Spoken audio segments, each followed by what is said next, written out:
আসসালামু আলাইকুম ওয়া রাহমাতুল্লাহি ওয়া বারাকাতুহু। সম্মানিত দিনী ভাই ও বোনেরা, আপনারা সকলেই কেমন আছেন? আশা করি আল্লাহ সুবহানাহু ওয়া তাআলার রহমতে সকলেই ভালো আছেন। সম্মানিত দিনী ভাই ও বোনেরা, আজকে আপনাদের মাঝে একটি কোরআনী বিষয় নিয়ে আসলাম। বিষয়টি হইতেছে স্মরণ শক্তি ও ইলম বৃদ্ধি করার জন্য কোরআনী আমল। অর্থাৎ আমাদের অনেকের এমন হয় বা আমাদের বাচ্চাদের এমন হয় যে স্মরণ শক্তি কম, বা আমাদের এরকম হয় যে একটা বিষয় কিছুক্ষণ আগেও মনে ছিল, হঠাৎ ভুলে গেছি, স্মরণ শক্তি কমে গেছে। তো এই জন্য স্মরণ শক্তি যদি কারো কম থাকে অথবা কেউ যদি স্মরণ শক্তি কারো যদি কমে যায় থাকে, সে যদি কোরআনে কারিমের এই আয়াতের উপর আমল করে, ইনশাআল্লাহ রব্বে কারিম তার স্মরণ শক্তিকে বাড়িয়ে দিবেন এবং তার জ্ঞানকে আল্লাহ তাআলা আরও বাড়িয়ে দিবেন, অর্থাৎ এলেম বাড়িয়ে দিবেন। যদি আমাদের বাচ্চাদের ক্ষেত্রে হয় তাহলেও আমরা এই আমলটি করতে পারি। আমাদের বাচ্চাদের জন্য করলেও আল্লাহ তাআলা বাচ্চাদের এলেমকে আল্লাহ তাআলা বাড়িয়ে দিবেন, স্মরণ শক্তিকে আল্লাহ তাআলা বাড়িয়ে দিবেন। কিভাবে আমল করতে হবে চলুন আমরা জেনে নিই। আমলটি দুইভাবে করব।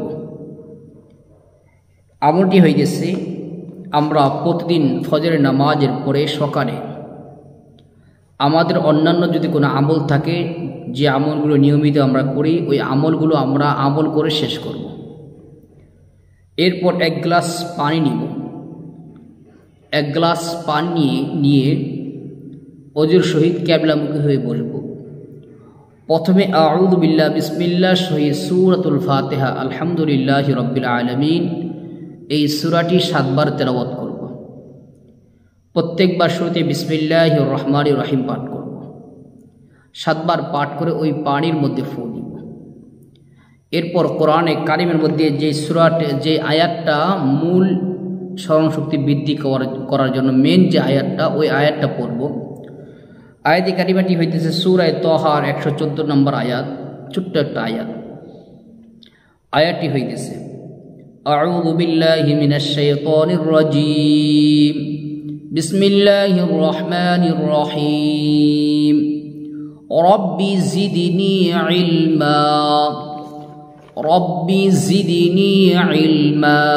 এটা কিন্তু আমাদের প্রত্যেকের মুখস্থ আছে।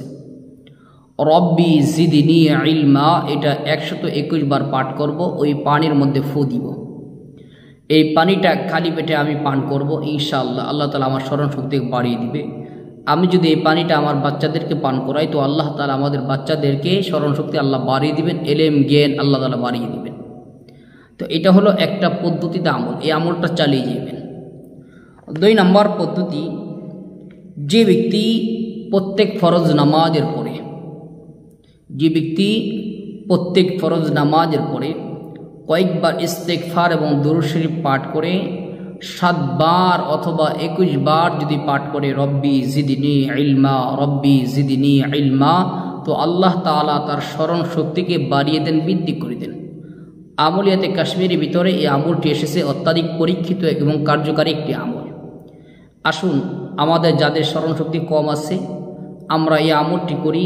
আল্লাহ তাআলা আমাদেরকে যে কোনো সমস্যার সম্মুখীন হলে কোরআনে আমল করার তৌফিক দান করুন, আমিন।